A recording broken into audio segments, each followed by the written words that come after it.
Very good evening to all participants on day four of this faculty development program. The host for today is Professor Iswaran. She will be guiding us throughout the session. So please start, Professor Iswaran. You are on mute, ma'am. Yes. Okay. Is my voice is clear, sir? Yes, you are. Yeah. Good afternoon to all distinguished participants, faculty members, and researchers. It is great privilege to introduce our esteemed chief guest for today's faculty development program on interdisciplinary applications of AI and in electronics and communication. Today's topic we are going to discuss about AI application in smart agriculture and electric vehicle systems. It will be presented by Dr. Virushali Vagmari, ma'am.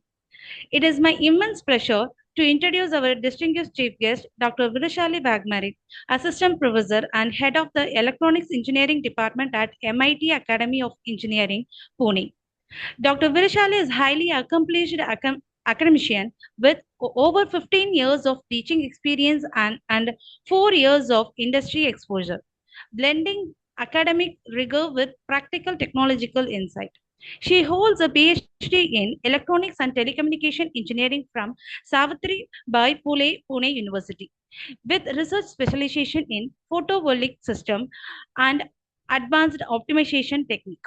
Her academic interest encompasses IoT, renewable energy systems, signal processing, and machine learning, aligning strongly with emerging interdisciplinary technologies driving Industry 4.0 and sustainable development. She actively contributed to curriculum innovation, research mentorship, and technical capacity building through workshops and experts lectures.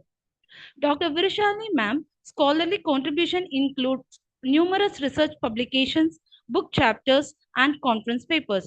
She has received notable recognition such as Best Paper Award at International Conference on Sustainable Development for Energy and Environment and Best Case Study Presentation Award at Faculty Conclave 2023.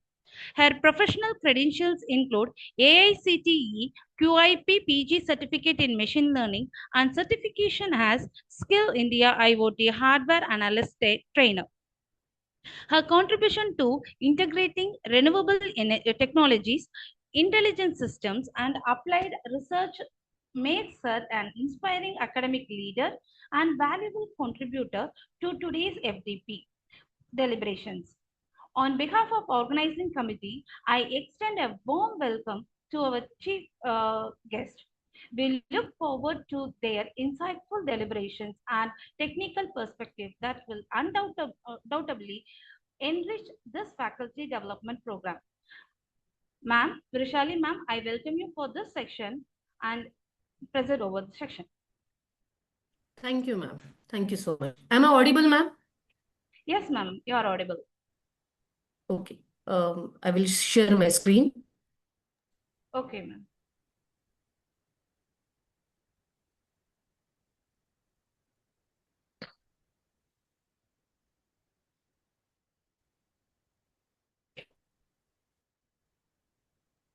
Good afternoon, all of you. Myself, Dr. Vrushali Vagmare from MIT Academy of Engineering, Pune.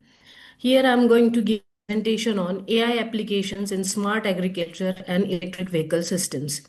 First of all, I will thank the AIME committee, AMIEEE association for organizing such a good FDP on an emerging topic like interdisciplinary applications of AI in the electronics and telecommunication. So first we'll start with the introduction of AI.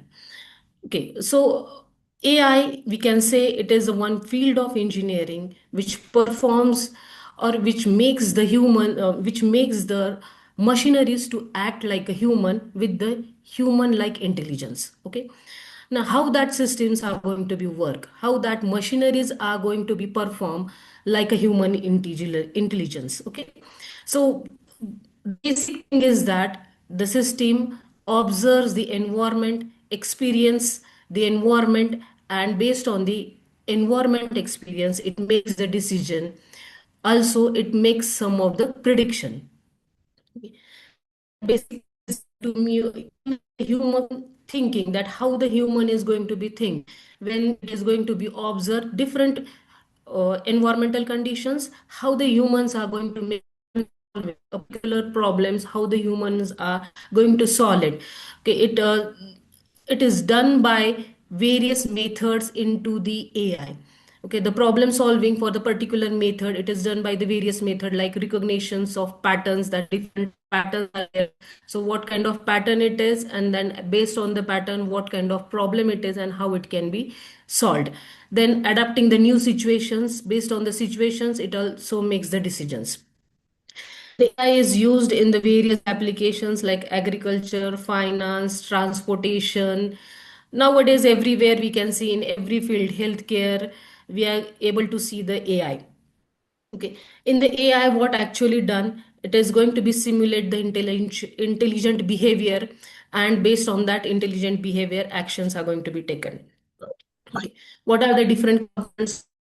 The first thing is machine learning. In the machine learning, a data is collected for the particular problem, or some particular problem regarding that data is collected, and on the data, by training a data, a particular decision is taken. In the computer vision, second important part of AI is a computer vision, where images and videos are going to be captured, and the analysis on the images are decision. Deep learning. Now, in the deep learning, without providing a particular information about the data is going to be captured, and based on the pattern recognition, it is going to be predict, or it is going to be identified. For example, a particular hard blockages. The image is going to be captured, that what kind of hard blockages are there.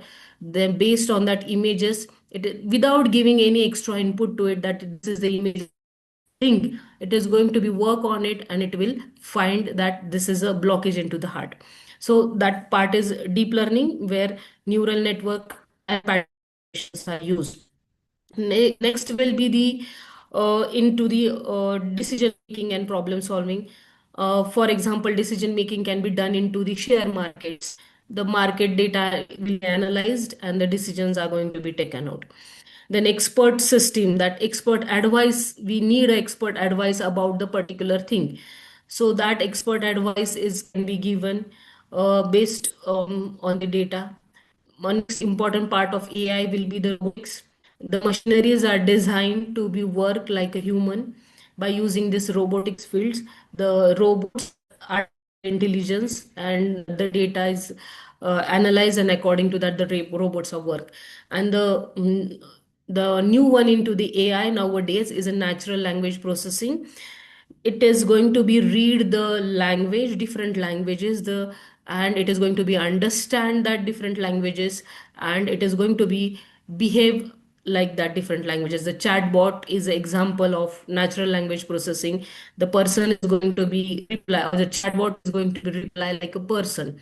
So the human language are going to be understand, and computers are going to be work like a human. Okay, these are the different parts of artificial intelligence. So why we need AI into the agriculture? Okay. There are several reasons why we need AI into the agriculture field. First is the labor shortage. We know that there are nowadays very few people are choosing farming as a profession, and we need a labor. It is a very important thing because the farming is cannot be done by a single person or single farmer. So labor shortage. It is a very important reason for why we need AI. Then climate change. Nowadays, we know that because of the climate change, it is very unpredictable that what kind of climate it is there, and it is suitable for the particular farm or not. So it is slow down the harvesting. Okay, it is slow down the harvesting, and it is very difficult for the farmer to harvest a particular crop into the particular season. Now, according to the weather condition, we know that in every area of the India, there are different types of weather conditions are there. So according to the weather conditions, the particular crops are harvested. So nowadays, because of climate change, uh, crop harvesting is according to the weather is a big challenge for the farmers. Then there is an increasing pressure for food demands to match the food demands. Okay, nowadays we have a limited land, limited water resources, and the food demand is more. So that is also one reason. Then sustainable agriculture. Sustainable agriculture means without damaging the environment, like excessive use of pesticide and fertilizers that also affect the farming. So uh, that for the sustainable agriculture also we need AI, and AI helps the farmers to make the data driven. uh, it will help to take data driven decisions to reduce the risk, then optimize the resources, also to predict some of the hazardous situations.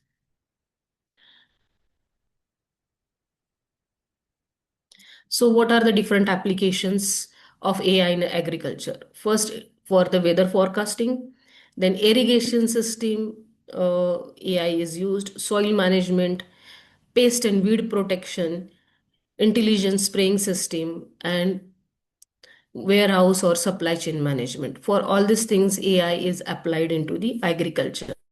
Now, we see a one by one case study of this application. Now, weather prediction. AI predicting a weather pattern. Now, what AI is going to be do? AI analyze the real-time data from the satellites. It will take the weather information from the satellites. Also, we can implant the various sensors into we can implant the various sensors there. Okay. Various sensors to take the data about our farm, because we know that in every region, geographical region, weather is different. In India, we also know that in India itself, there is a diverse weather conditions. There is a diverse weather conditions. Uh, and it is very difficult to do the farming. Okay, even into the if consider about the Maharashtra, the coastal area of the Maharashtra has a different weather, the mid Maharashtra has a different weather. So according to the weather condition, the farmer need the information about the weather. Okay, so what can be done by with this weather condition? Long and short term weather forecasting can be done. The all the data is going to be taken from the satellite, and sensors are also used into the farm regions, district area, or regions. The weather stations are there. In the weather stations where sensors are implanted, they will give the information about humidity of that particular region, temperature. So taken from there, and it will give you the short term short term weather prediction means, suppose rainy season is going on, so in today at what timing there will be a heavy rainfall or there will be a short rainfall, according to that. And the long term means what? According to the seasonal temperature changes,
Dear participants, I hope there is some technical glitch on ma'am's side.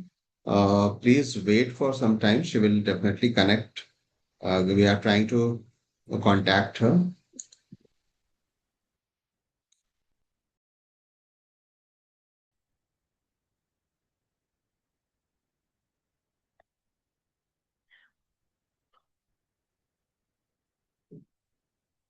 अश्वी doctor Ma'am, can Vrushali you को give फिर me से the बोलते uh, hello, ma'am. Can you give me the permission to yes, share permission? I got it.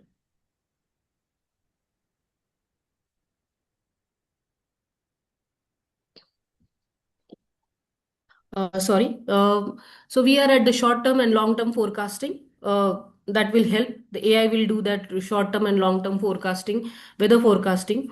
Then disaster prediction. That the extreme weather conditions like cyclone, heat waves are also predicted, and that also helps to the farmers.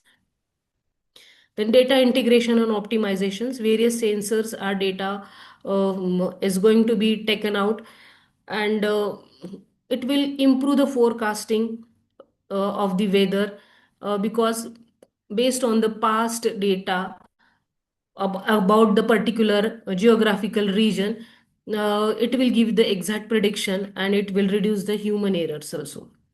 Okay, so this is one of the AI-based weather forecasting system. How this weather forecasting system is done in with the help of AI. Many systems are there. It is not mandatory. This is one of the example of a researcher that for the weather data source can be a satellite, IoT sensors or weather stations. It is not mandatory that you have to take all that things. Suppose I want to work on only or a small farming systems. I have to work for that, so we can take the IoT sensor data also. So data can be gathered from these sources: satellite, IoT sensors and weather stations. Then the machine learning, deep learning and predictive analysis is performed on that. So what kind of deep learning and machine learning is going to be performed? The data is going to be based, for example, we take the satellite data. From the satellite data we are going to take the information about the particular weather in that area. So what machine learning will do? Machine learning will identify the patterns of that particular data, that what will be the temperature, what will be the humidity in the particular rainy season, and according to that it will predict that what is the temperature and humidity in a rain, humidity in the atmosphere now, in how much time rain can be there. And from the satellite image the cloud positions are also be identified. So based on this cloud positions and the data we can predict that at what time rain can be there. Okay, so that forecasting models are there. That forecasting models are going to be trained for various things. So for example, the cloud position, though that one kind of data, so that is going to be trained. Then the temperature, humidity, that is other kind of data that is going to be trained. And that according to that, what the farmers can take a decision. Now farmer, if you want to take a particular yield or particular crop, that particular crop does not require the high humidity. It is going to be grown into the medium amount of humidity. So what should be these prediction models give us? The prediction models give us that now what is the cloud positions. Now we know that the according to the satellite then in how many days that clouds are going to be reached to our region. Okay, and in what at what duration we are going to have a rain. According to that it will suggest that in this timing we are having this amount of rain and this particular crop is suitable. Okay, we are having this amount of temperature, so this particular crop is suitable. So farmer will get the information that in which month I have to harvest which type of crop. That is that can be done with the AI based weather forecasting. Then second important thing is irrigation. now we know that nowadays water management is very important parameter in the agriculture, and use of water and the efficient use of water is very crucial parameter. So by integrating a technology like sensors and machine learning, we can optimize the water use. Okay. So how this irrigation system is going to be work? In this irrigation system, the temperature and soil humidity sensors are going to be used in our farm. Okay, so the for particular crop, how much water I required. Uh, the farmers are going to be just make an assumptions that this much of water I should put over there. Okay, and based on assumptions or based on their prior experience, they are going to be give the water. There is no any exact measurement method for giving the water to the particular type of plants. Okay, with the help of this AI integration, if suppose we are having a sugarcane juice or sugarcane is going to be harvested, so the number of repetitions for giving the water is more amount. And um, if we are harvesting, suppose for example wheat, so the number of cycles for giving the water is very less, or 2 or 3 times in a month it has to be required. And for the sugarcane, it is on the alternate day it is required. Then based on the now, for example, if I want to give the water into the sugarcane in the summer season, then how much water I should give, or into the winter season, how much water I should give, or in the rainy season, how much it is required. So the farmers is going to make the assumptions, and according to the assumptions, the farmer is giving the water. And sometimes we know that in India, in many regions, we are having electricity available to the farmers in the night. So they what they will do, they will start the water pumping motor on, and they will on it for 5 hours, 4 hours, 3 hours. It is not as per the requirement. So that is not the optimized use of a water. In this cases, the system, how the system is work, the temperature sensor and soil humidity sensors are used. The soil humidity sensor will give the actual moisture level into the soil right now, and the temperature sensor will give the atmospheric temperature. Based on this both the data, if the temperature is high, it will predict that now the more the duration between the two cycles will be less. If the temperature is less, the duration between the two cycles can be more. So the repetitions of the cycles, like after 1 day, 2 day, 3 day, that decision can be taken based on the temperature sensor.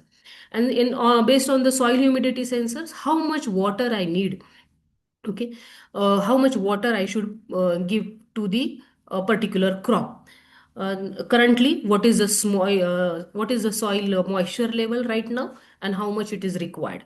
So that decisions are going to be, that data is going to be collected, that data is monitored and put into the database management system, and the prediction model will predict that, and based on that your water pump is going to be on and off automatically.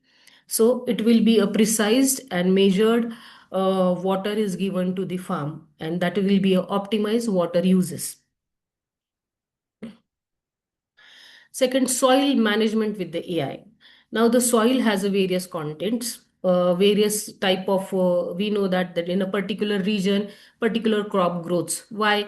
Because this particular soil is suitable, which is having more amount of potassium, more amount of magnesium, that particular nutrients levels, we can say, are available into the region wise.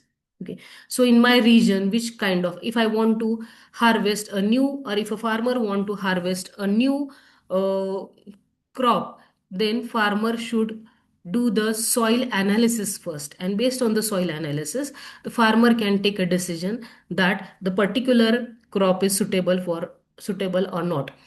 So how the soil management with the AI will work? It will monitor the soil contents, analyzed, and give the decision about the soil health and fertility.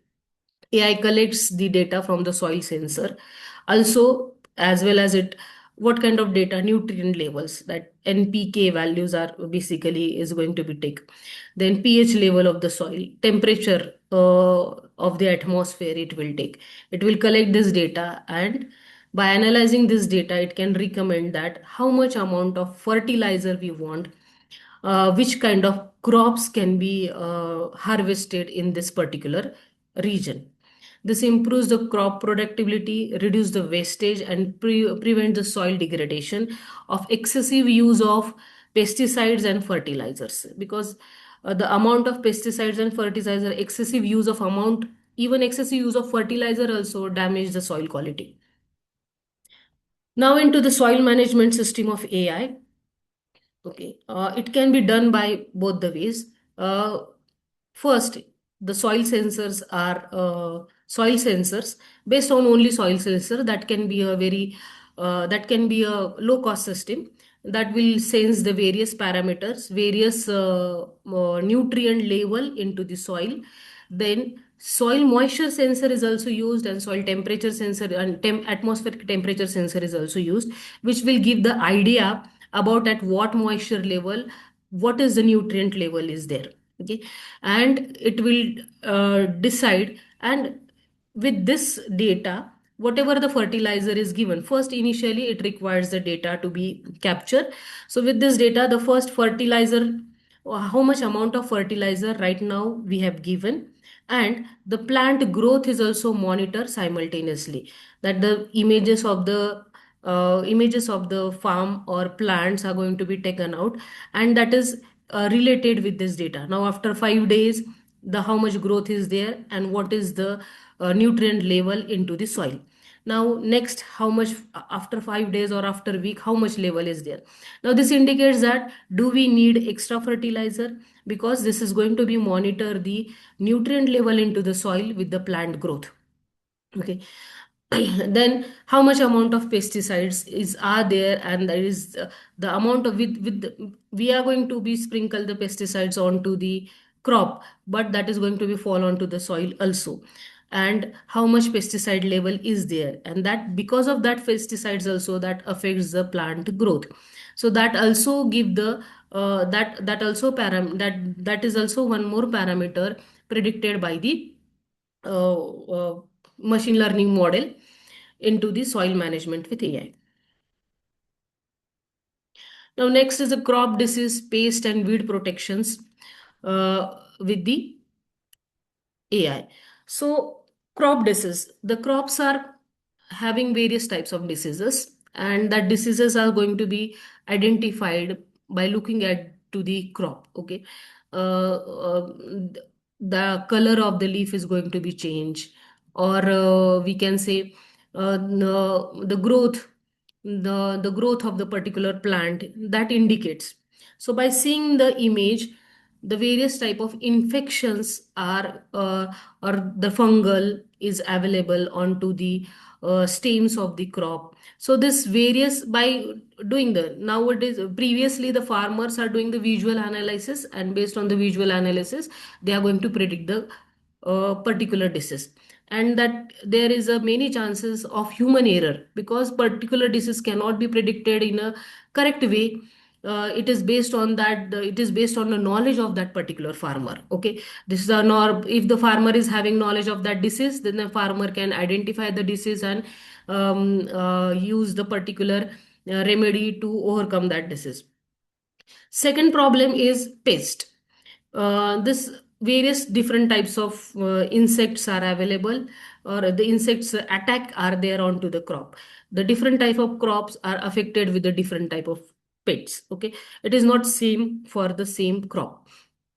So for identification of that pest and doing the prevention of damage of this pest, or when we want to put the pesticides for it, the decision for sprinkling the pesticides is going to be taken out by observing the pests onto the crop.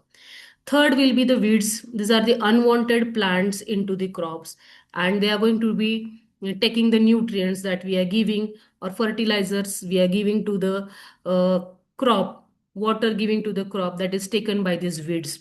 So excess amount of weeds also affect the plant health. how the AI is going to be help for it. So all this information regarding the crop disease, pests and weeds is going to be taken out from the images of the farm. Okay, on regular basis the images of the farm is taken out, and the machine learning is applied, and the based on the machine learning it is going to be predicted which type of pests are there in my farm.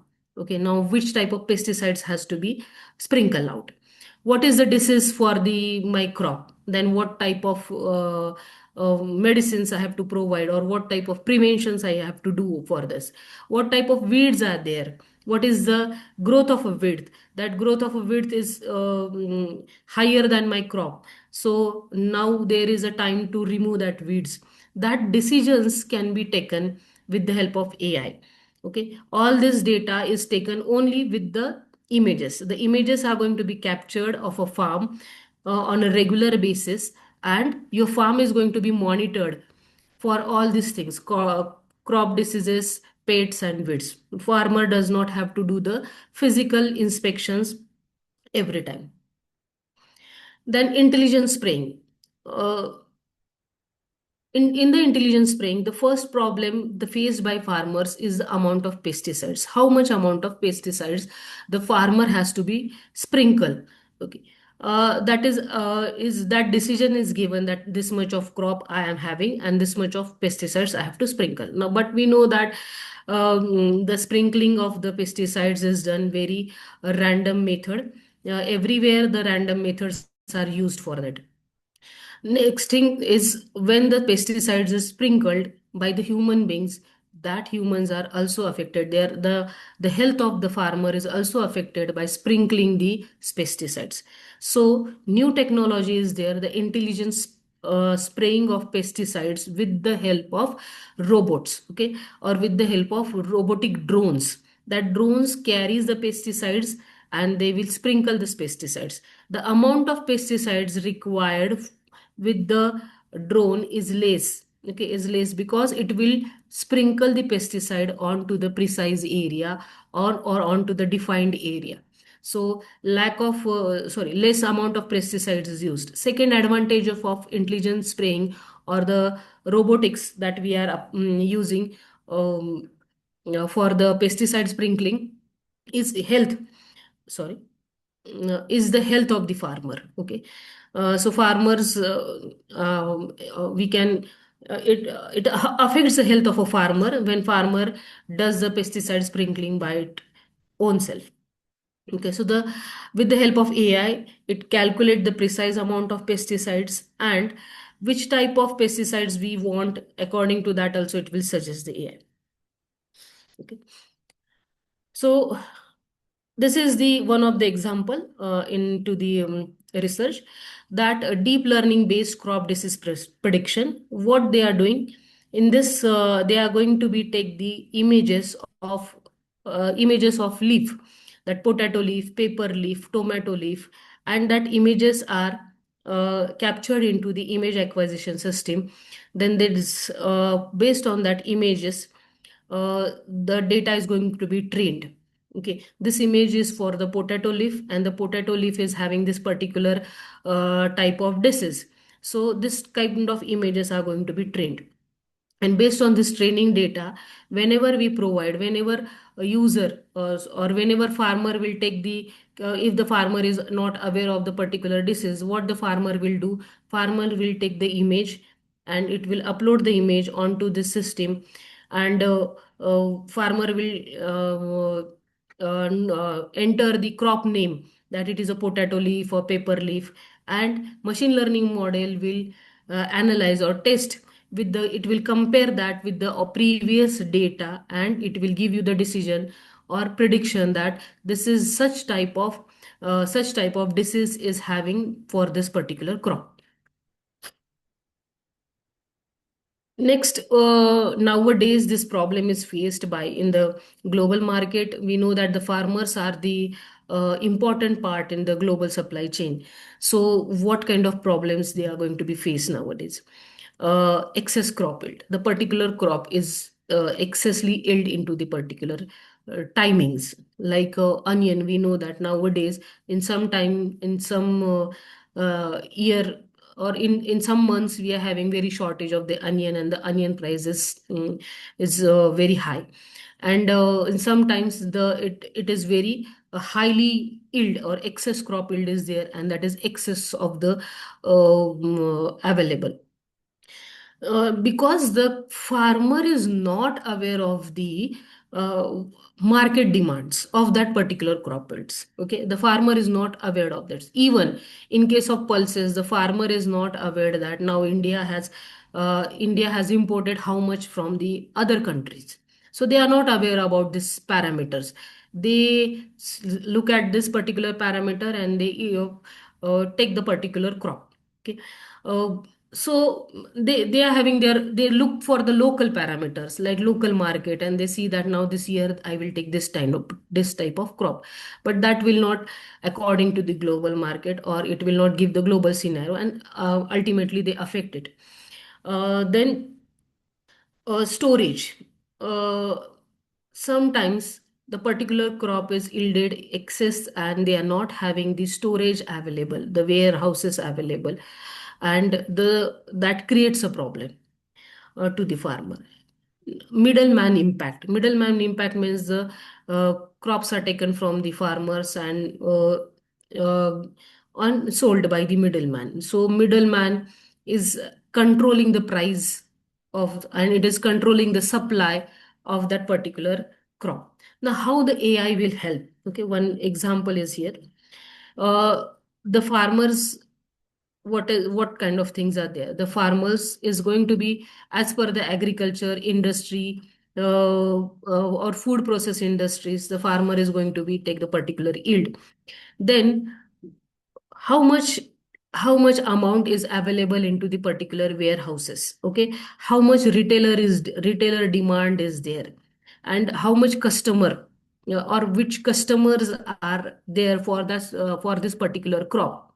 Okay, that all data is gathered in one system, and the artificial intelligence will work and will take a decision that now, from this, what is the customer demand nowadays, and or as per the previous year customer demand. Okay, for example, what is the customer demand of mango into the international market? So according to this previous analysis, or it will tell you that this year what should be the demand for the mangoes, and how that can, or for the particular pulses we can say, what should be the demand for the particular type of rice.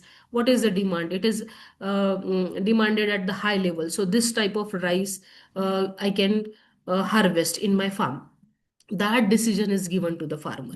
So farmer will not do the, and now in this year what kind of harvesting is done already. Okay, or in this month what a kind of harvesting is done for the particular vegetable, because retailers and wholesaler distributors is having how much of supply of onion right now, and what is the demand into the market. Based on that, it will give you the decision that in the next 3 months we require the onions in what demand, and farmer has to be take the harvesting of the onions or not. Okay, so that all data will come to the farmer. That is helpful when all these components are integrated with the AI. Okay, this is all about the agriculture, various fields. Now moving to the electric vehicle. Okay. Why we need AI into the electric vehicle? First, the battery management system. Because in the electric vehicle, the important and foremost important parameter is the battery. What is the life cycle of a battery, the charging level of a battery, that all things are required to be monitored and to be maintained. So in electric vehicle, we need require management, the battery management, we require the AI. Second, navigation and the driving. Okay. Nowadays, we are using a Google map, so we know that how it is. It will predict you the traffic at particular area, and it will suggest you the route. Okay, suitable. So that is, for that also we need AI. Then energy optimization, how much energy consumption done, and as per the speed, and uh, how much as per the load carrying by the vehicle.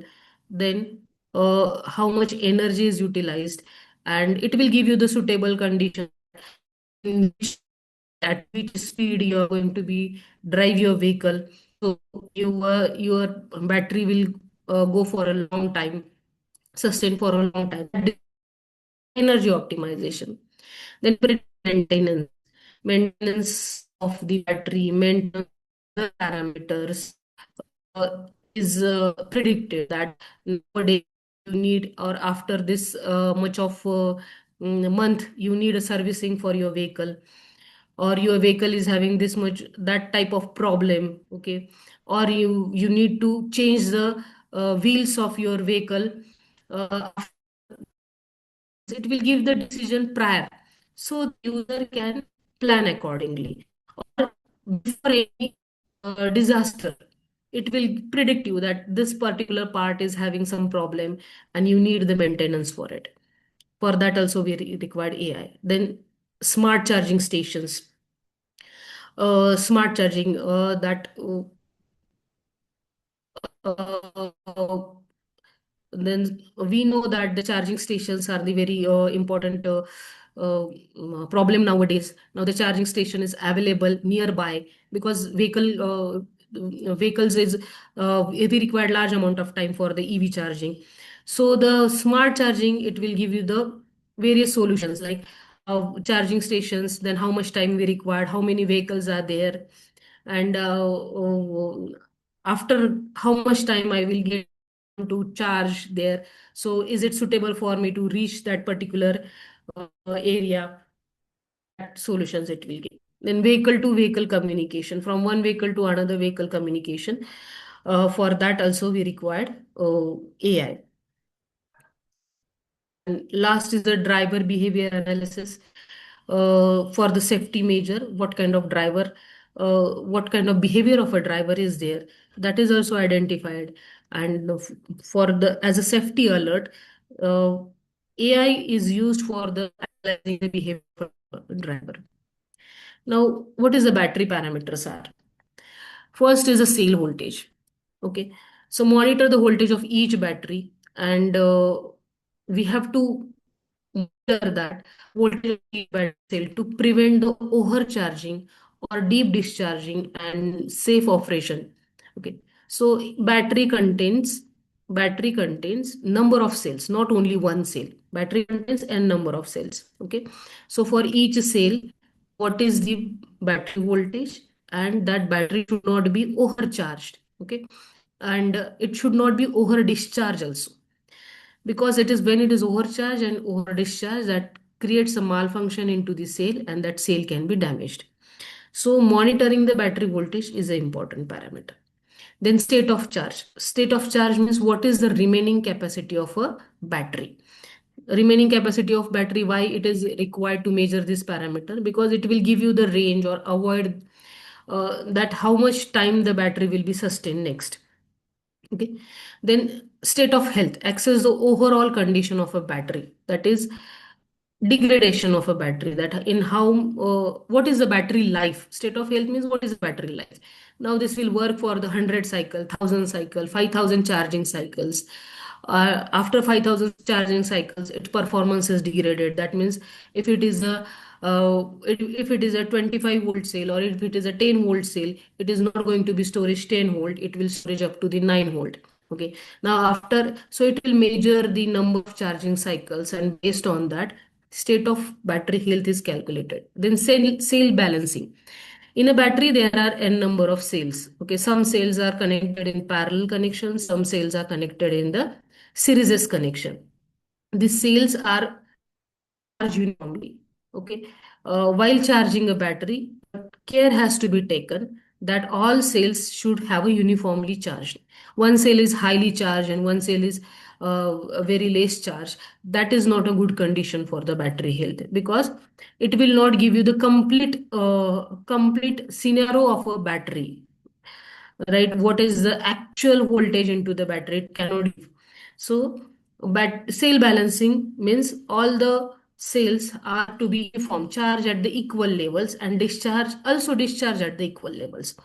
So cell balancing, for that the cell balancing is done into battery management. Temperature management system. It will track the battery temperature, and over temperature will put the battery into the thermal runaway. Okay. So temperature monitoring is important. Current monitoring, it measures the charging and discharging current. So it is help for what? It is help to calculate the state of charge and state of health of a battery. Then internal resistance. The cell resistance, ideally it should be the same, but it is not practically same. But the internal resistance will give you the value of cell aging and damaging information. The internal resistance of the cell is going to be changed. So it will give the alert that the battery is going to be damaged. Okay, and the battery is going to be damaged after this year, after this. So internal resistance is an important parameter related to the battery. Then battery health parameter like degradation cycle count, capacity fade. These are the various parameters of a battery. Safety parameters like abnormal current conditions, short circuit, over temperature, over voltage into the circuit. That is also these safety parameters that is also need to be identified. So how the battery management system and how AI is integrated into battery management system. Now you can see here, it is a pack of battery cells, so cells inside a battery. Battery is not a single cell. It is a multiple cells connected inside the battery. There are the sensors connected to it. That sensors will give the data of voltage, current, temperature, and cell resistance. These are the various parameters are going to be sensed by the sensors. Now, the monitoring module, what it will consider, it will find out based on this, there are the formulas and it will calculate the state of charge, state of health, and remaining useful life. For that, also various deep learning and machine learning algorithms are used. Okay, for this. Okay, so this here AI is applied. Various machine learning and deep learning algorithms are used. Based on this SOC, SOH, and RUL, it will take a decision. That decision, battery needs to be charged, battery needs to be changed. What is the internal resistance? What should be the life of a battery? That how much time it will take? That estimations will be provided on the dashboard. Okay.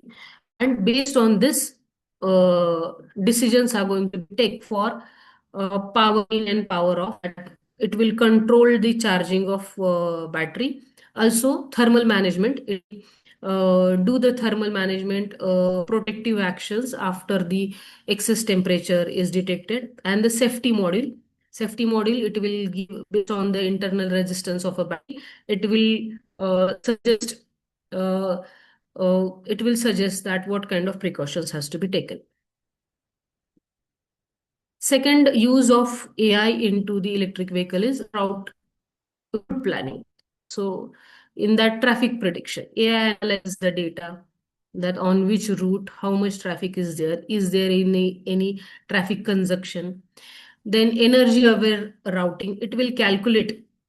For the electric vehicle, it is very important that it will calculate that how much time with speed you will require and according to the traffic condition also what should be the speed on this route you can go, or it will suggest that this route is suitable for this particular battery condition or not. Okay, so you have having a 25% battery remaining and you want to reach a particular destination, so it will suggest you that with this battery you can take this route because of the traffic or because of the speed limit at this particular route.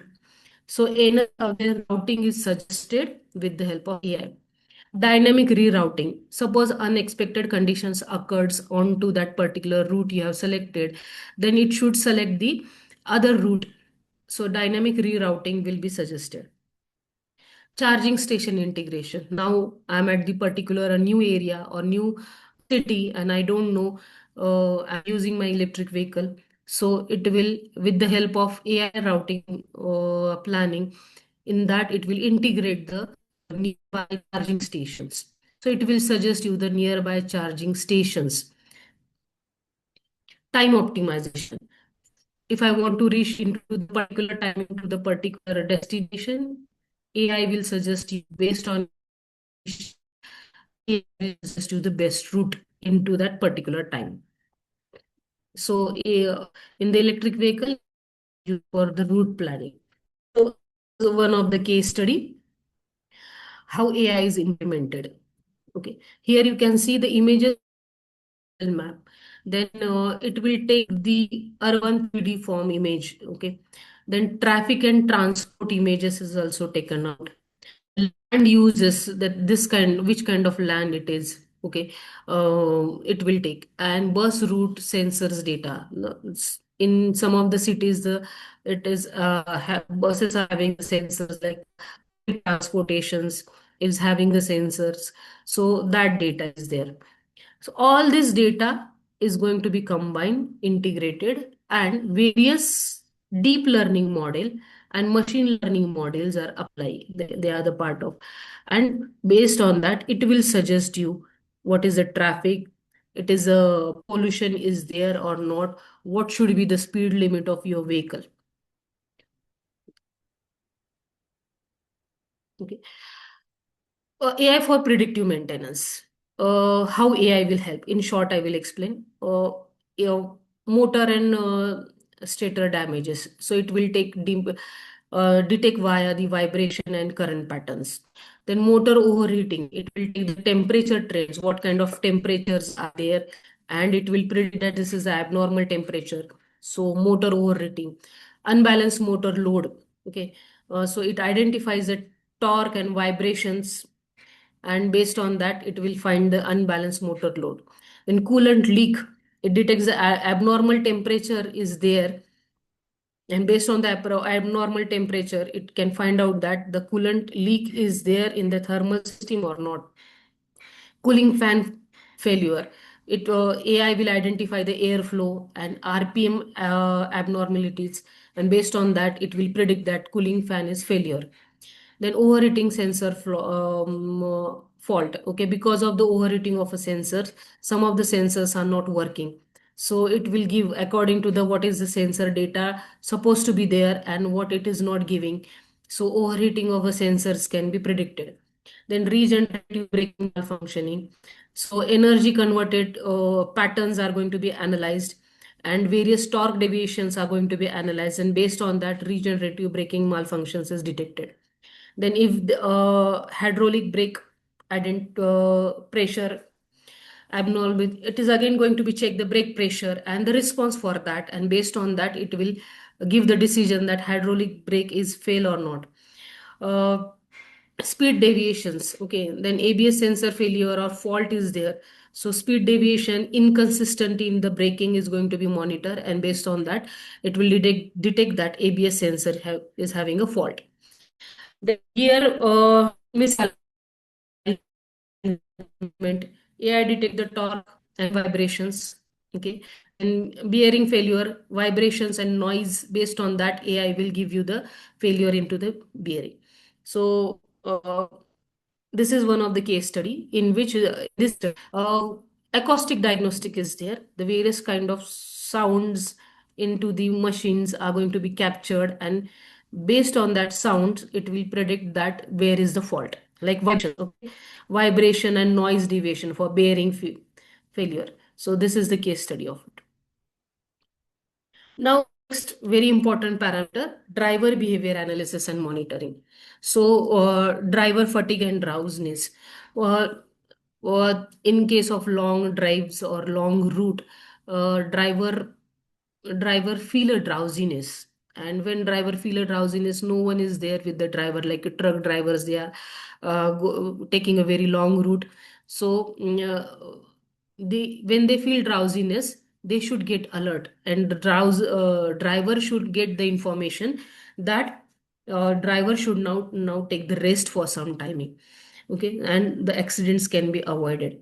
Then distracted drivers, Okay, some of the drivers using phones, eating, looking away from the road, attention. So AI will monitor this. Like how it will AI the monitor this with the head position, gaze direction, hand movements of the user, and visual and audio visual warnings are given to the driver when the driver is distracted. Aggressive unsafe driving. Unsafe driving that with the help of the sensor, the speeding, braking, sharp terms, all this activity, all this are going to be monitored, and based on that it is going to be decision is going to be taken that it is unsafe driving or not. The non-compliance or traffic rules. Sometimes the cab drivers, we know that, or I'm having a business, vehicle business, then we monitor that the particular or to the traffic management or system, they can analyze that this particular person is following the rules or not. Okay, at the particular area, what should be the speed limit into the school area?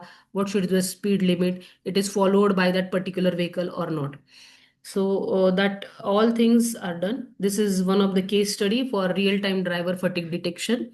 Here the images of the driver are taken. From the images of a driver, it will find out the mouth position and eye position. Okay, so mouth position for yawning of a driver, eye position, the continuous blinking the eyes, that is detected by the AI, and AI will give the decision about that.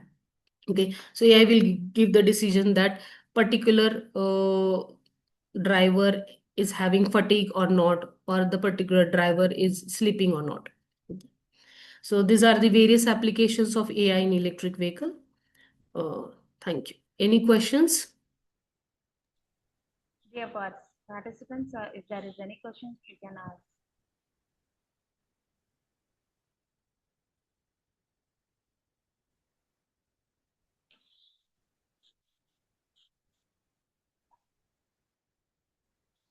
Participants, kindly ask any questions.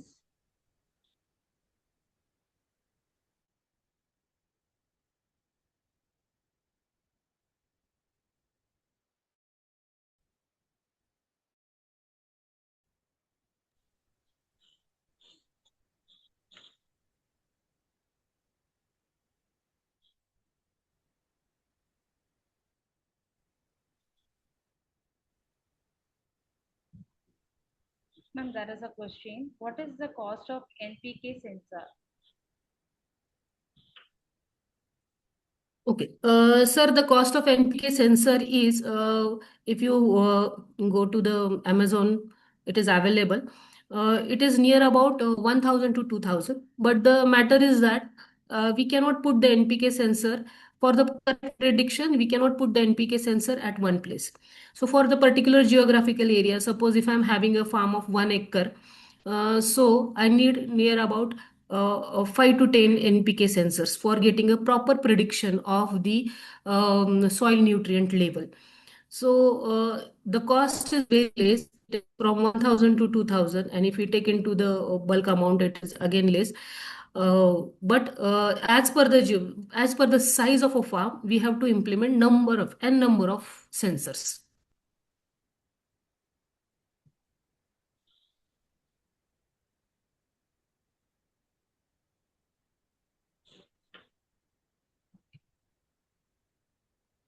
Participants, is there any questions?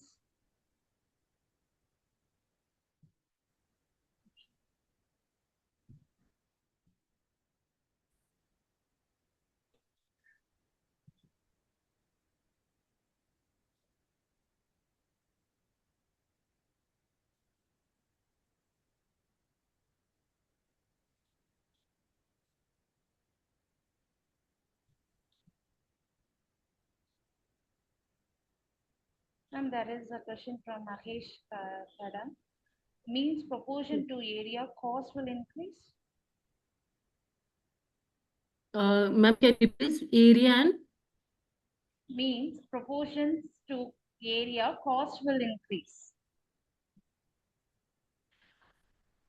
oh, yes, sir. Yes, with the help of, yes, in the farming, the number of sensors. Okay, in some cases, like when we are doing diseases analysis, for disease analysis or pet analysis, we are going to take the images. So in that case, what kind of work you are doing, in that case there is no cost proportional to the area, because we require only images to be captured. We can capture by the drone camera or our mobile camera also.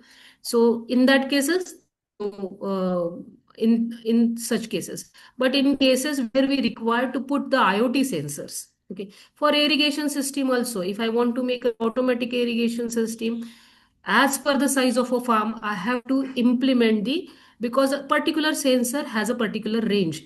If I say a soil moisture sensor, then soil moisture sensor means it is up to the particular range it will predict it. So we have to install the soil moisture sensor at this particular distance. So as our area of the farm is increases, the number of sensors are also increases, and that overall system of a cost is also increases. So all the predictions where we need to put the IoT sensors in for the agriculture, like NPK sensor, that is nutrient sensor, soil moisture sensor, we require. For humidity sensors, we don't require, because the range of humidity sensor is good range, and it will give you the overall humidity. So that less amount of sensors. But in case of soil moisture and NPK sensor, that cost is going to be increased with the size of farm.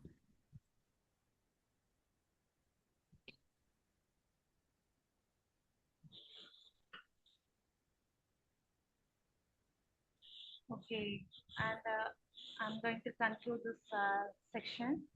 So, as we conclude on AI applications in smart agriculture and the electric vehicle system, we clearly see how AI is transforming two of the most critical pillars of sustainable development. In general, it is food security and clean mobility. So, from precious farming and intelligent cropping monitor to battery optimization and smart charging infrastructure, AI is driving efficiency, sustainability, and innovation at scale. Let us carry forward today's insight into impactful research and collaborative projects and real world deployments that build a smarter, greener, and more resilient futures. And once again, I thank you, Shali ma'am, for having such a wonderful section. You shared very important key concept in this section. Thank you so much, ma'am. Thank you, ma'am. Thank you. Thank you all. Yes. Thank you, organizing committee. Thank you. Thank you. The next section.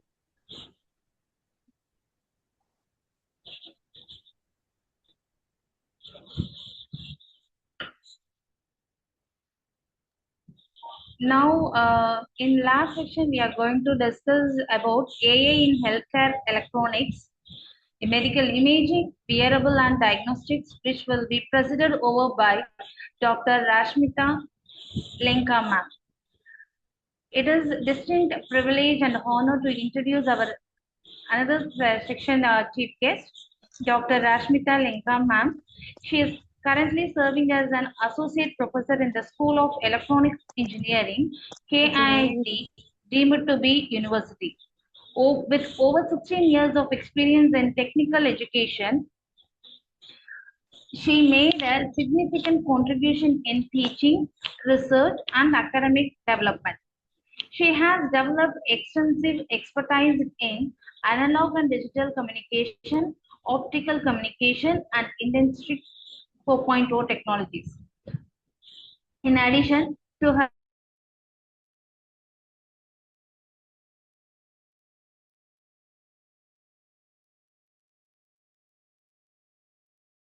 strong commitment to academic excellence and social responsibility.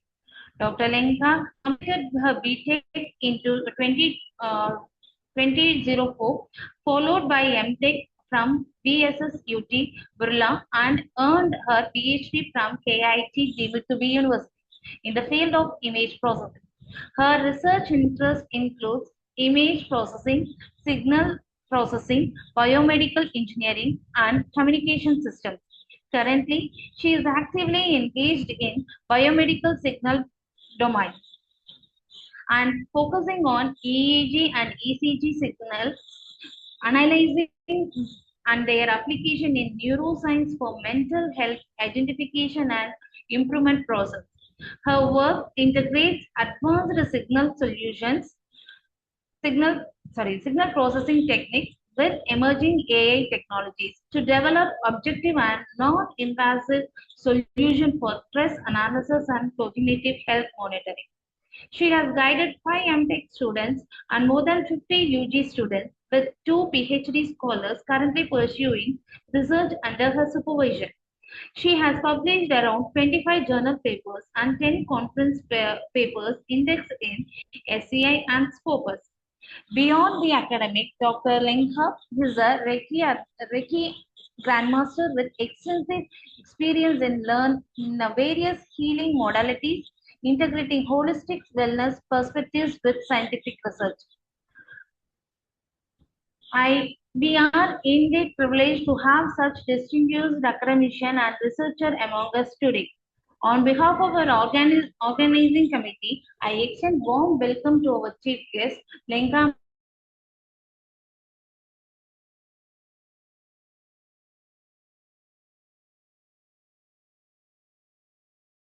and welcome you once again, ma'am. Rashmita ma'am, you can start your presentation.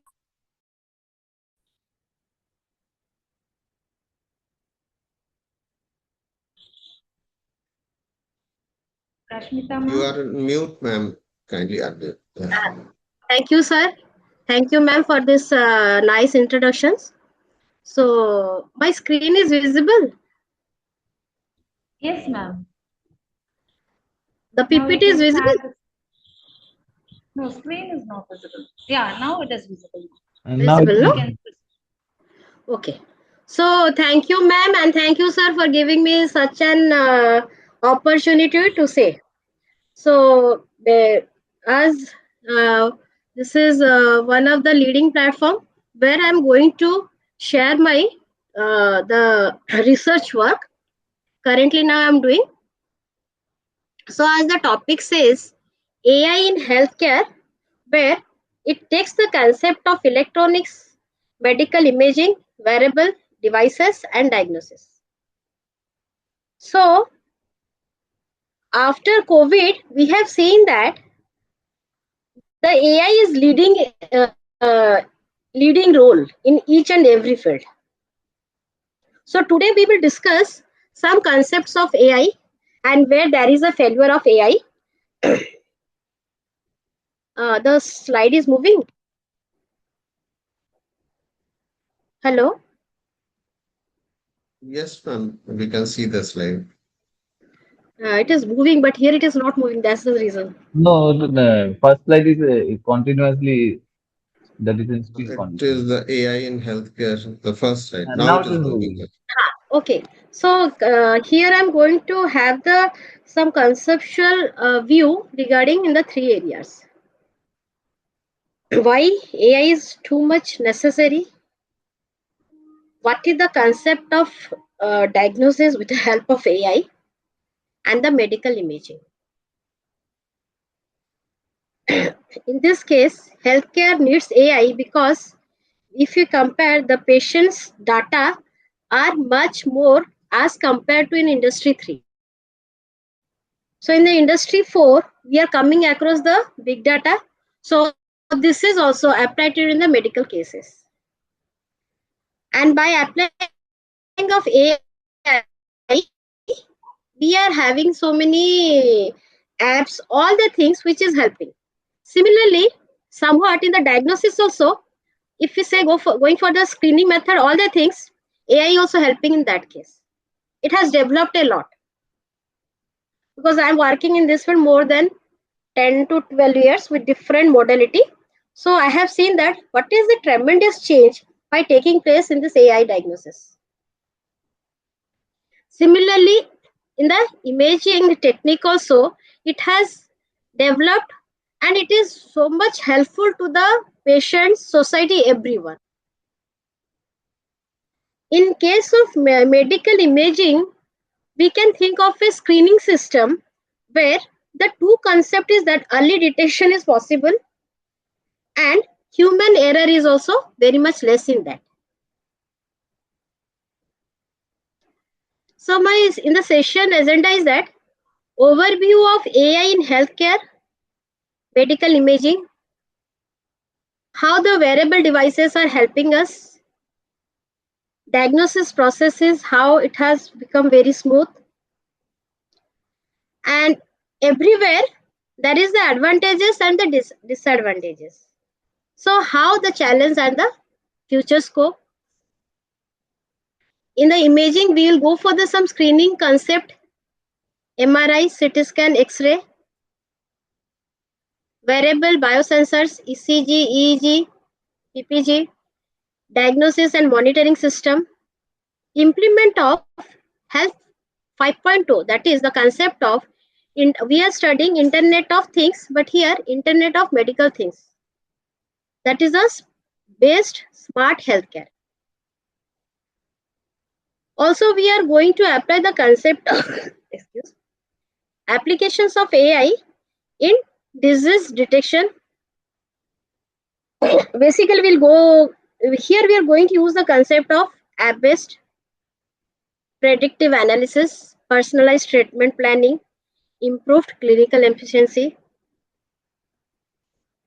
Also, we'll use the concept of AI modeling in image-based classification, tumor detection, segmentation, fracture detection, image enhancement technique.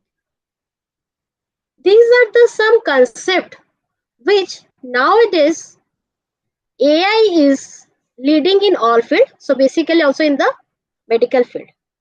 And the logic is that we are going to more towards biomedical sensor, which researchers are going for non-invasive methods. Already in the latter part, I will show two of my research work which I'm using here. One is EEG and other is ECG. And the concept is that, and the project, whatever we are doing here with the students, that is stress management. And for this, we are going for so many neurofeedback methods. Next, as we told, we are preaching to industry how the cloud-based is helping a lot. Similarly, we are going to use so many models of AI models to get a precise value. And we will see that these models, it is some result while we are doing in the augmented data, and it is something different in the database created by us. What we say, that theoretical concept, sometimes it is not proved when we are taking the real-time database, which I am creating here in our lab. As that in each case, medical imaging has succeeded a lot. Previously, the things are very much difficult. Let it be CT scan, PET scan, nuclear medicine, all the things. Whenever we are, have seen the data, also we have tie with some hospital, then the patient has to wait for 5 to 6 hours. But with advanced technology of medical imaging, applications of AI, that concept is not there. So we can say that the screening method has become a smooth is possible, was less applied, now everywhere it is possible. Just a minute.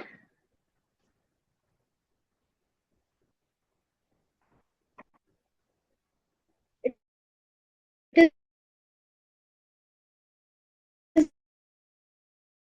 is visible now? Okay. So, base because of AI. But it has some disadvantages, but it can be improved by human interactions. Whatever the today we helpful to the patients. As we told, we have a lot of data. So we can apply the machine learning concept in analysis, also in imaging technique. So if the patients are coming day to day, multiple a large number of patients with multiple diseases. So obviously, it will be very difficult at the end of the hospitals to manually do all the things. So assessment and detections are also possible when the measure steps, where the patient data, all the things are done, when to visit, all the things. If it is stored in the database, it will be very nice and effective process. Similarly, in case of diagnosis, already I have told that MRI scans, CT scan, all the things are there. But as compared to 10 years and whatever the devices are, it has totally changed. Previously, what happened? The patient used to give some contrast, all the things. The concept was that isotopes are given to the body. They will take 3 to 4 hours for radiations. After that, the person has to send into the scanning machine and you're getting. So now you can say some app-based, everything is possible because of the concept of AI. Any disease, most of the preliminary stage now can be diagnosed in all the cases. Next, we go for the treatment planning. Suggest any optimal treatment strategy by analyzing the patient's previous data, managing imaging data, assist in the real time during procedures using AI guidance. After that, we can go for the post-treatment monitoring. So now what happened in the next step, we can say that the doctor have the what is the stage of the patient, is it improving or not.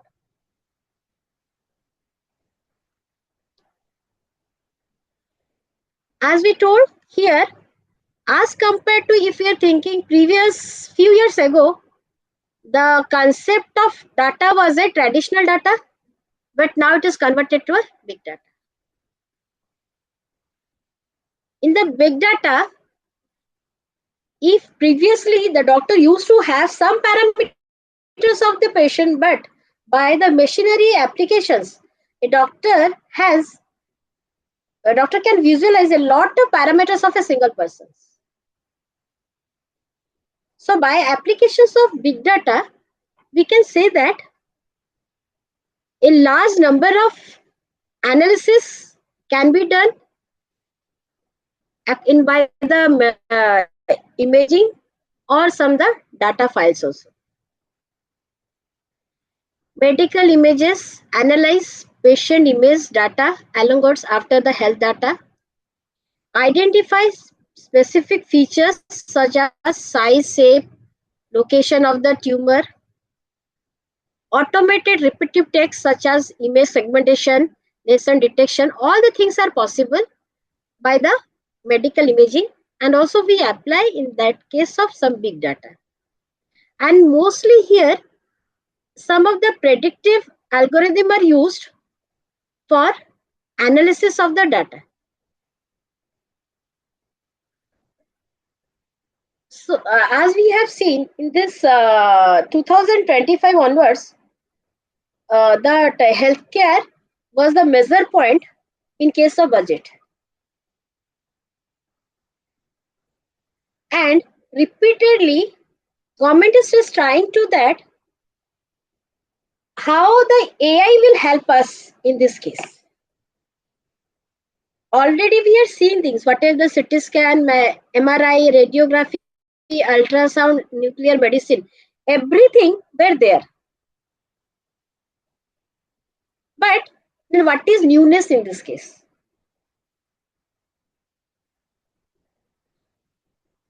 As we have studied, here real-time things are possible. Now the doctors is visualizing the patient's condition when the screening process is going on. Again, high-end features, app-based are helping the patient. The time it is also very less. MRI can be done within 30 to 1 hour, but previously it was taking so much. Now also it is reduced. Similarly, we will see that radiography. We have first X-ray, now we have the digital X-ray. Radiology also one of the important aspects in this case, which is one of the most important treatment in case of cancers like that.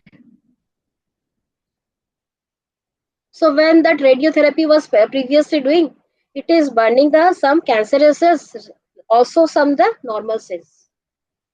But now, why at that time they are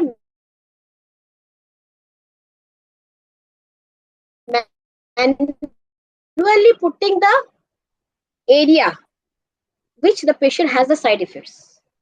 But here now what happened, it is first of all, it is done through the machines, proper dimensions, segmentation are done. So previous time we can say.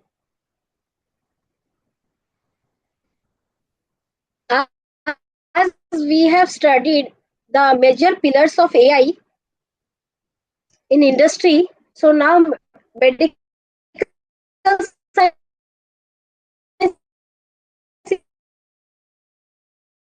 is also the industry. Science is industry, tourism is also industry. To use the concept of virtual reality, augmented reality, that is the concept of AR, and VR are applied in the medical imaging. So as I told, traditional method of radiologist, they used to put some ink where they can focus. It was a horrible condition of the patients we have seen in the hospitals. Views, all the things are possible where less time consuming, proper dosage system, all the things are first set in the system. Then it is applied.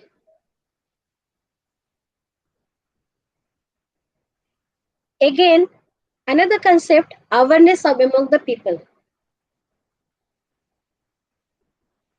Without any proof or without any visualization, people are not going to listen. That we have seen. So proper visualization is required in this case. So virtually creating the concept. Also, we can say we are applying the concept of VR in that case. We are seeing some of the researchers, doing in every field, let it be cancer, let it be brain mapping, everywhere. They are showing the some of the scene which looks real and future predictions they are giving that. So we can say a digital awareness of the medical science also done by the help of AI.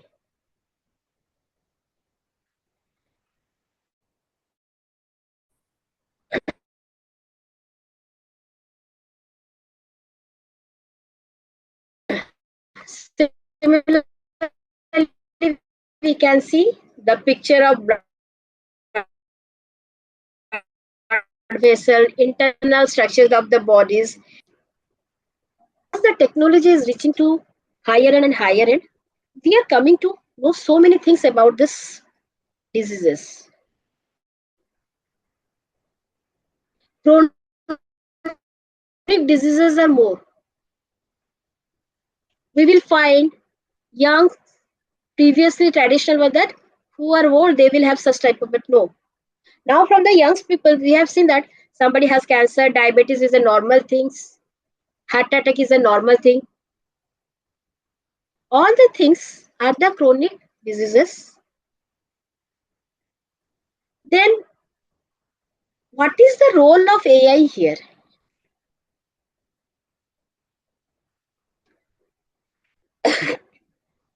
Future early prediction is the role of AI here. If you see in mines area, common people has a lung cancer. Now the breast cancer is also a common. Some of the researchers going that how the temperature, a non-invasive method. If you go for, they go for the mammography, FNC test, all the things. But research are going on how the temperature also can be used to detect some abnormalities in the breast.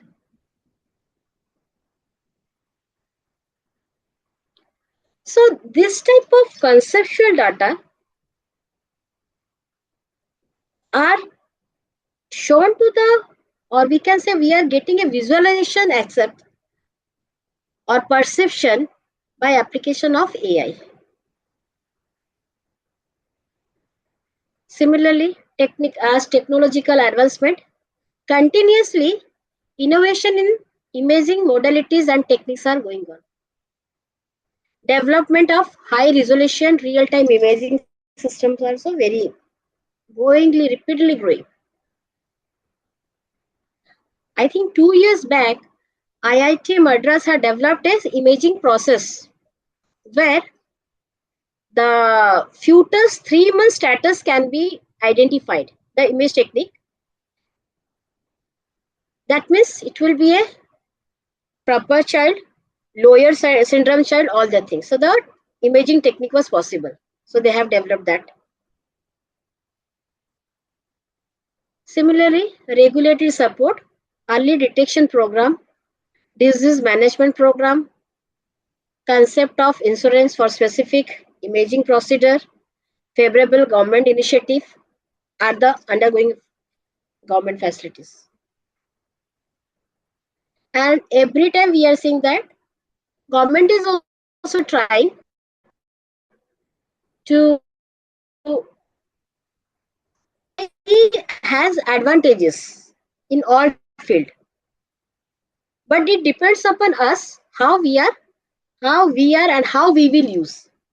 So in the medical science, it is very much important that concept of IOMT has to be applied. That means it should be human centric, and whatever the parameters really it will have when AI merged with the take help of human being, everything will be nicely achieved, and the success of treating the disease will all be very nice. Previously, we have the concept of X-ray, we have the concept of digital X-ray. Radiation, as I told, whatever the what amount of doses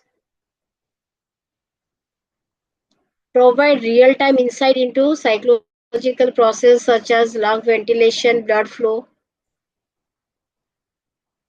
enhance healthcare professional to capture high quality images, minimizing the patient waiting time and facility for diagnosis. For example, previously, now the teeth X-ray is very nicely working. We have seen that teeth impactment.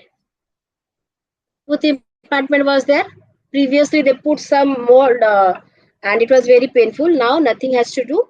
They first take the digital X-ray and they can say what would be the structure they are going to create, how much it will below the jaw, and above everything is possible with proper dimension. So this is what happened. We can say the concept of digital X-ray is also leading a very nice role in imaging.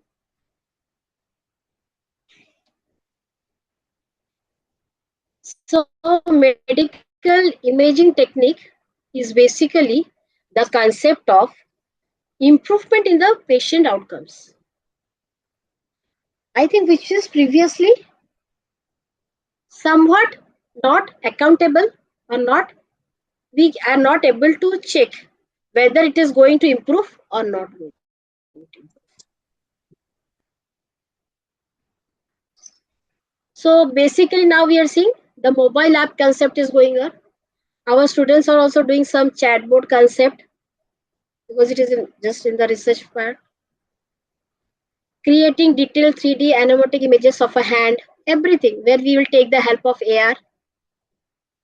Monitor molecular process in living cells, non-invasive technique. So this non-invasive technique is also the leading, that means we are going for the bio sensors, because invasive method is really somewhat painful when the patient is in the pain state.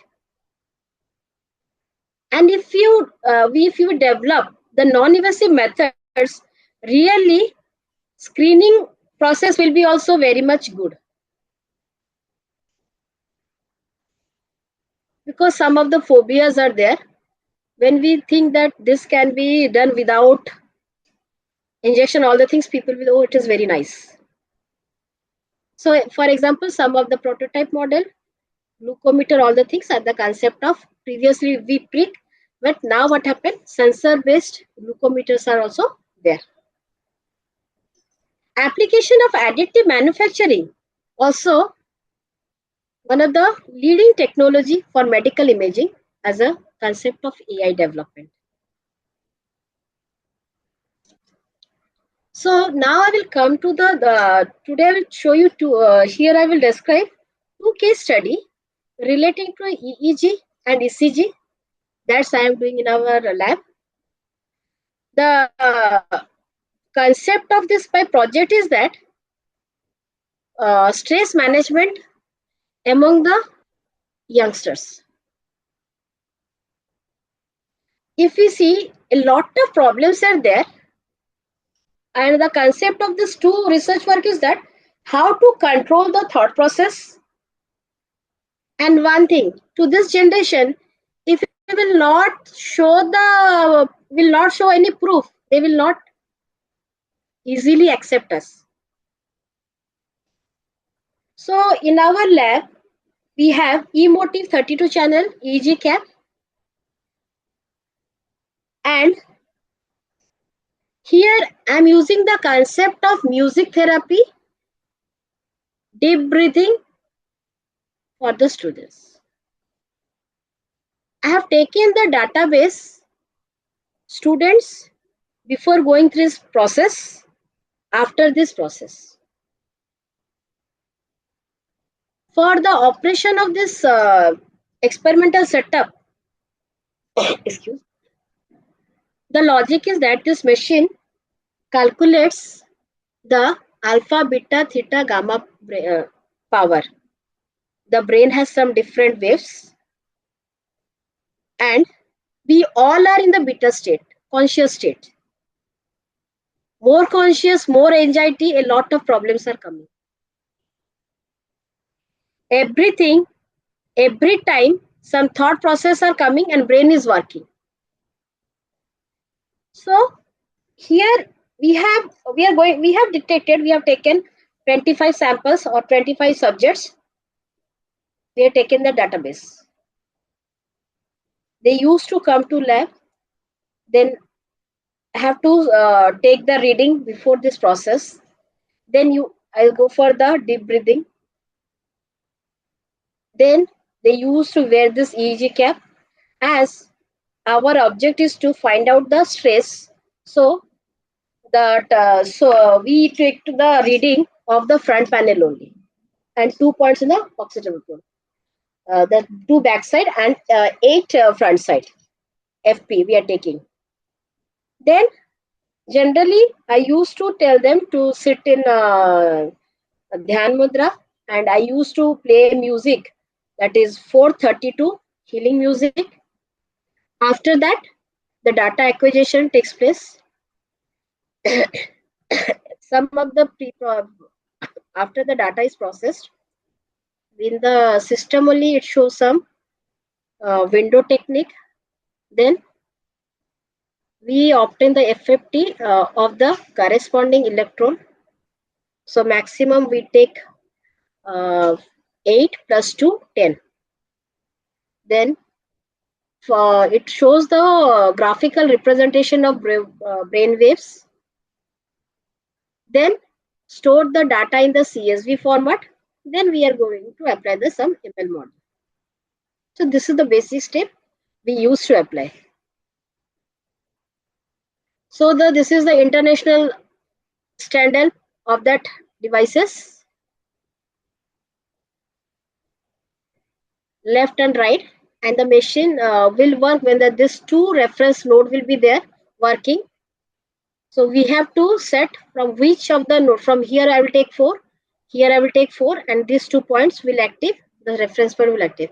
Rest, it is not required for in our research work. So what are the points we want to active, we have to select here in the devices, in the system. Automatically it will be selected in the devices.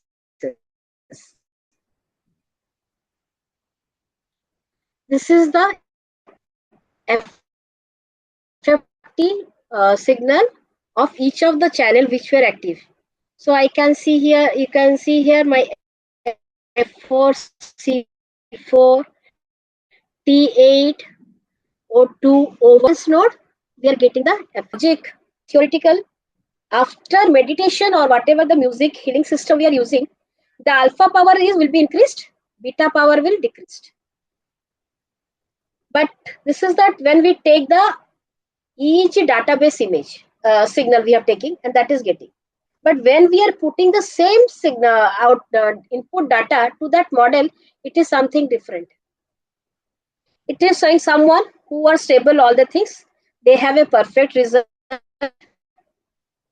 Before and after, the alpha, after it increases, beta decreases. But we have find some of the students, alpha also increases, beta also increases. But this concept we are not getting when we are taking a database image. This is the thing, how we have to check out. Why I told in the beginning, human interface is required. So this is our lab setup we are doing in our laboratories. This is the EEGs, 32, the 16 to 16. Here I have taken one reading of my students. This is FPZ, front panel data. Then its alpha is high rather than. But this is also not okay. This because its beta, low beta is also high. Personally also we are creating the database of the student, the nature of the students, because that will help us to analyze this graph. As it is a biosensor, we can say the device also very much prone to noise, because if you see there, the voltage levels, all the things are very less. So even if the AC is on, there will be a noise in this effect. So what is the concept here? We should go to the sensor network, which will help in better acquisition of the signal. So these are the real-time database we are creating. We have calculated independent component analysis. This is also one of the student. So we can say here, this is one, this is one. So here that the person has so many anxiety, one for this, and these experiments we have done in the final year students.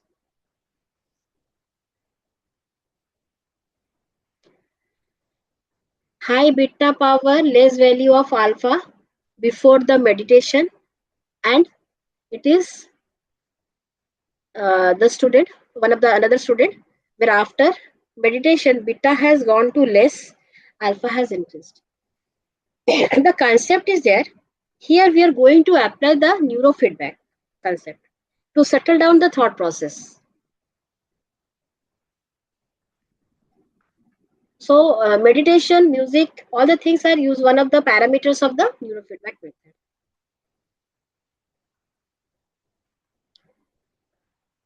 So this is graphically we are representing, but in this also we can see there is sometimes this point beta is high because this data is after meditation. Beta is high, but as per theoretical concept, beta should low, but here it is going to beta is high. Post stage meditation. So that is the thing. When the input is the real time and human interface should be there, then we can find out where is the error. No doubt AI helped us to analyze all this thing data, AI model, but this thing has to be analyzed by the human beings.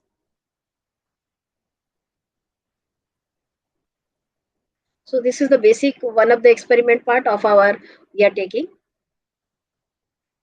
So in this case, indicates healing music combined with deep breathing, mindfulness technique can positively influence brain activity. Most of the cases, if I have taken 25 students, around 13 to 14 students at that time when the experiment was going on, they are placed. So the result is a little bit nice.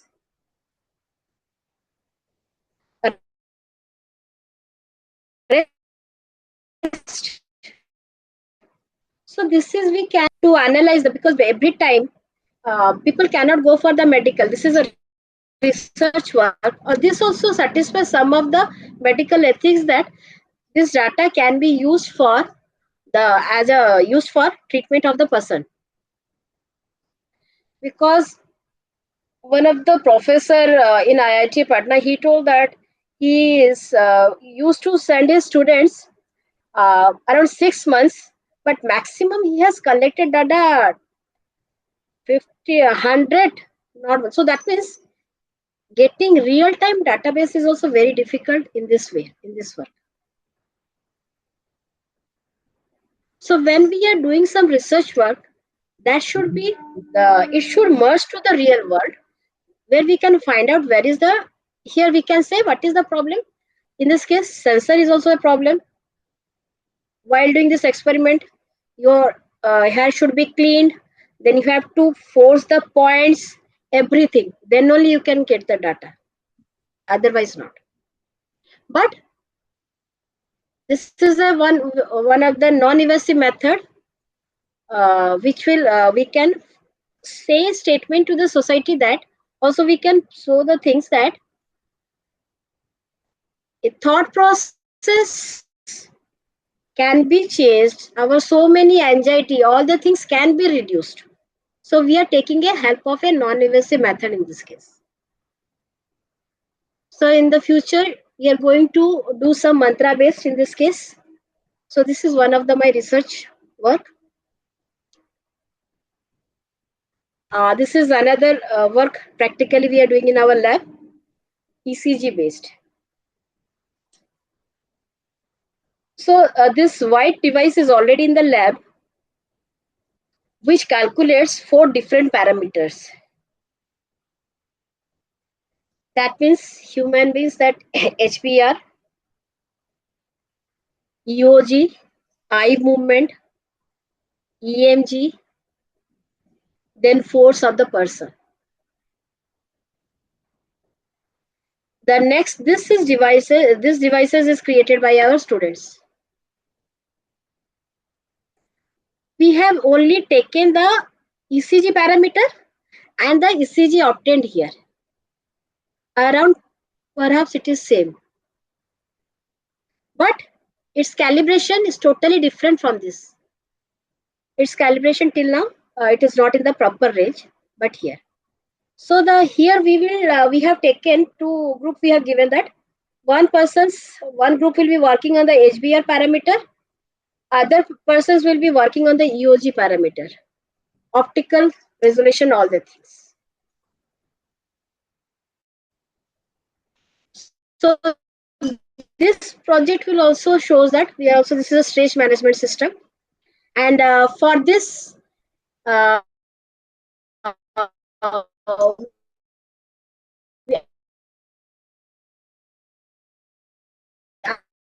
I used to do the students the Shiora yoga before the marks also different in the waveforms. So it is already there, but just we are making tie up with the things. Now next is to one parameter here, other 3 parameters. How can we develop that? We are going for that. This is one of the students before and after.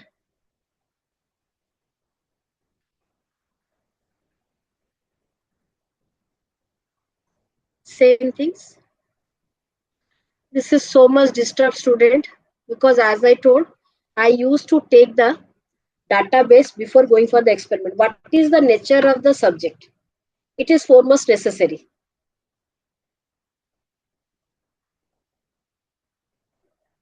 This is a ECG signal of myself where the QRS interval are in the proper peak. HPR parameter is around something 86 around. This, the range is from 72 to 86. It is coming. So sorry.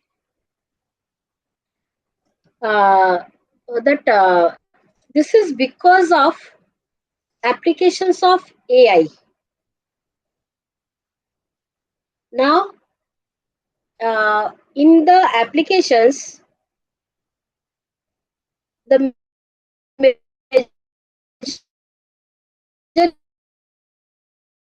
is your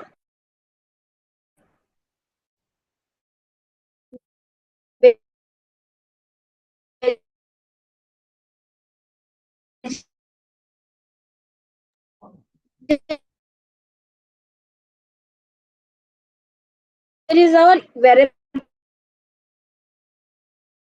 edge compute, where proper analysis gap in this case, as I have shown, the models I have used in database image, the results are very nice, accuracy 98 something, but here it is not coming because we have shown that it depends upon the nature because the subject is the real time.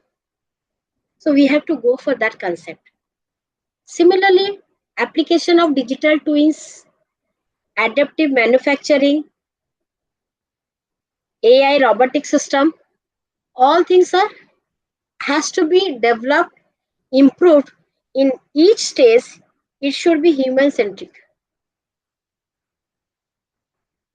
and it has a broad research opportunity in this case.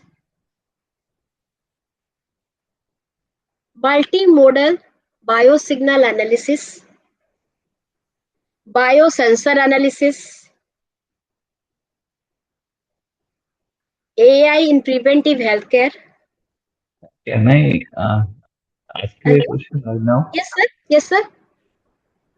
Ma'am, how that ECG, you last slide, actually, you changed that slide, that ECG, how you are getting that it is helpful?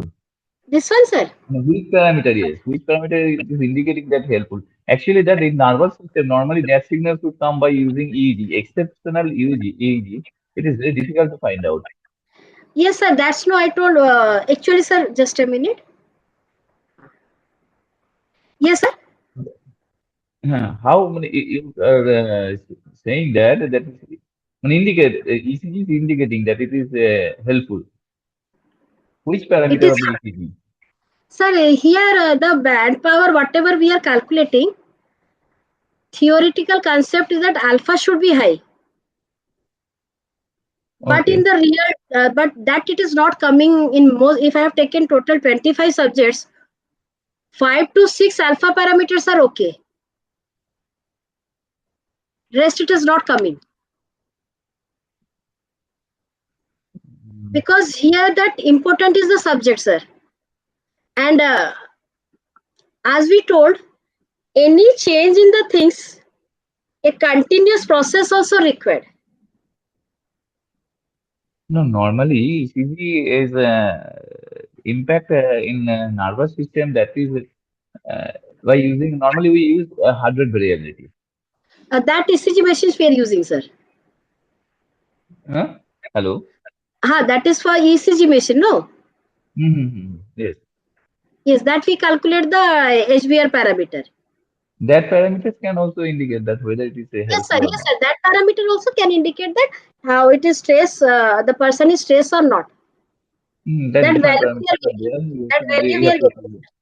the evaluating different statistical parameters are there. So I am Yes. that asking, my question is that which kind of parameter, only that parameter is helping, that whether it is helpful or not, only by using whatever you are using for ECG. So for ECG, one parameter HBR we have calculating. This is the second stage that we are calculating the HBR. Then we are focusing to the PQR. Then that interval everything. Okay, ma'am. Okay, thank you. And then we are calculating the RMS value. That biosignal devices is showing so many parameters. But what the Root mean students square have and developed, everything values are there. So many parameters, root mean square and yes, sir, SSD that and also TTT interval, RMS, then it is TT50 called, interval and others. Several yes, sir. parameters are there. It's okay. Yes, sir, TT, several parameters T50, are coming. NN50, NN50. Normal to normal We test are, 50%. yes, sir. We are taking 2 3 parameters, not we are taking everything. Okay. Okay.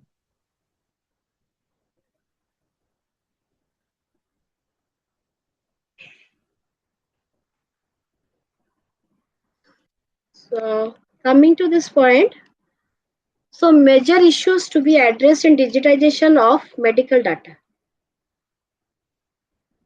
Now it is a major challenge when we are going to tie up with some medical hospitals, and they are somewhat not agree with our thought process or the project whatever doing. So they have also right to say some integrity systems are there. So data integrity is one of the major issues. Accurate, complete, and validate our medical data. As I told, I'm talking about the professor. He told that around 6 months, he only his students are getting after so many requests, some of the 100. But if you're going for the mental health, now it is a general problem. Day to day, it is increasing. But we are not getting any maximum real time data. So one of the students who was doing working in IT partner, he told that when he is accessing to the real time data, that data is totally different what we are doing and totally different what doing with the database image. Use of diverse and representative data sets, detection and mitigation of algorithm bias, equal performance across demographic groups, institutional review and ethical governance. Transparency and explainability should be there. This is the one of the major parameter. Clinical understanding, understandable decision logic. So whatever I am calculating or whatever we are taking the data, it should be discussed with the doctor. Then it should be published. As sir has told that, how can we say that this parameter is a very nice question? How can we say that this parameter will justify that? That may be differ for different person. So the clinical concept should be taken, the decision should be with the discussion with the doctors. Adherence to ethical compliance to healthcare data protection laws, clinical validation and safety standards, oversight monitoring, ongoing model performance evaluation, and as I told, everything at the end, humans should be in the loop supervision. So that is the major concept of. One thing, this is for my Yes, sir. convenience. That data that's regarding on this medical field, actually, we are facing in West Bengal. I am from Kolkata, West Bengal. That facing is regarding on the data. Okay, sir. We are collecting the physio bank ATM, and this ethical consideration that we are not getting the data. Even we are applying in hospital, they are taking the So, permission. sir, Permission need, ethical committee need, but ultimately it is very my student difficult. is We are facing. also my student is also from You people Kolkata. also facing that type of problem. My student is also from Kolkata. He has given me some of the phone numbers. Then he told that if you want data, you should tie up with some of the medicals. Then IIT professor, that the mindset that IIT professor, all that type of concept is going on here. He told that's way. So medical data No, is getting very difficult. when we are getting, trying to get it directly from hospital, it is very difficult to get it from there. They are not Yes, sir. allowing us. Not This is allowed. a very It is very problem in difficult. Western. I don't know that all over of India, this is the main problem to get the medical data. Yes, sir. That's the problem. He told that he is staying there. He has tied up with the sir has written something, all the things. After that, they have shared some of the data. Okay, ma'am. So for that, he That took means 2 years, people sir. also facing the same like of thing that we are facing. Thank you. Yes. Thank you, ma'am.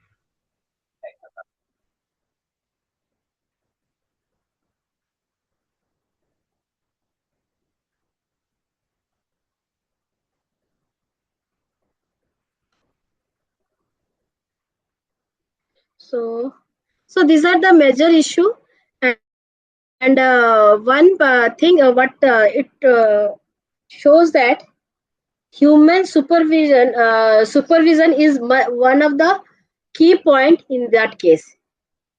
Without that, it is impossible. So, uh, whatever we are thinking of applications of AI, no doubt AI has helped a lot. But I have shown the two case study because which is now I'm dealing with. I am facing a lot of problem because in this case, as you told, being in the ethical committee, they are also not providing a lot of things. So theoretical concept has to convert it to practical concept. These are the we can say AI models, sensor development,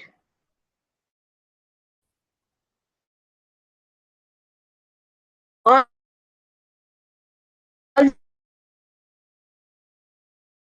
the things are required for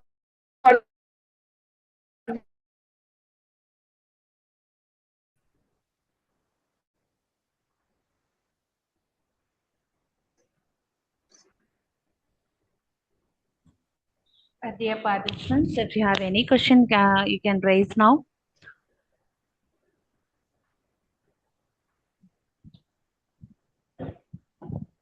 Dear participants,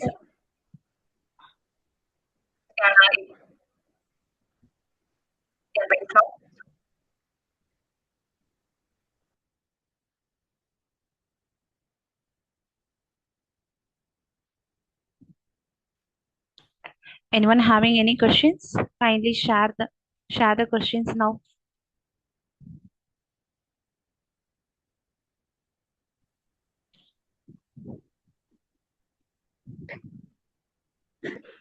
Okay.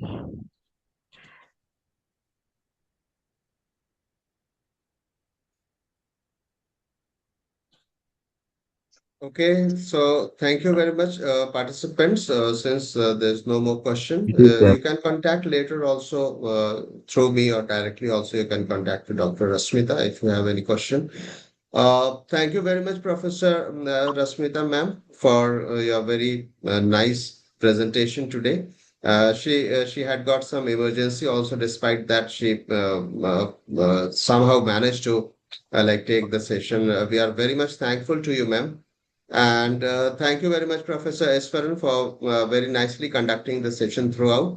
All the Thank you, sir. participants, Thank you, please sir. use the feedback link will be also used as attendance for today's participation. Thank you, everyone. Have a very nice day. We'll meet Thank you, sir. tomorrow, same time. Tomorrow is the last day of this Yes. presentation, so I request everyone to be present. Thank you very much. Thank you. Have a nice Thank you, day. everyone. Rashmita ma'am, it was a good section. thank you, ma'am. Thank you, ma'am. Thank you all.